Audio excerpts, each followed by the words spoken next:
le prix de transfert, il faut essayer de documenter, il faut essayer d'avoir des méthodes qui permettent de respecter le principe de pleine concurrence pour éviter des redressements en cas de contrôle fiscal.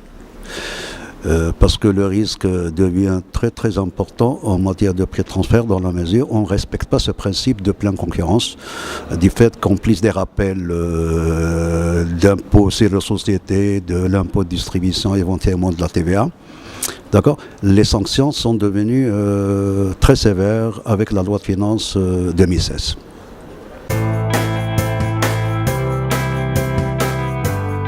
Il n'y a pas qu'au Maroc qu'on a ce dispositif. Le dispositif, on le trouve dans d'autres pays et il y a pas mal de, je dirais, de documentation, il y a pas mal de publications et il y a notamment les travaux de l'OCDE.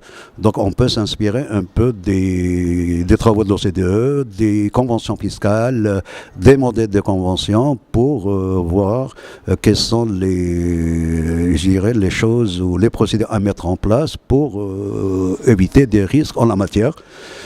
Il y a aussi l'accord préalable qui a été institué par la loi de finances 2016 et dont on attend les textes d'application. Là aussi, cet accord préalable permet d'avoir une certaine visibilité, une certaine sécurité sur le plan fiscal pour les entreprises marocaines qui travaillent avec les entités de leur groupe à l'étranger.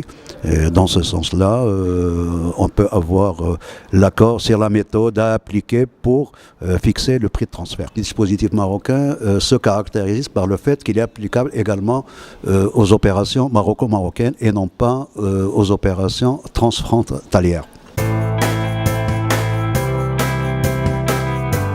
Aussi, même lorsqu'on fixe par exemple les méthodes, il faut faire un update compte tenu de l'évolution du marché, des éléments nouveaux, des événements et autres. Donc il faut avoir une documentation à jour pour justifier que le prix appliqué c'est un prix de pleine concurrence.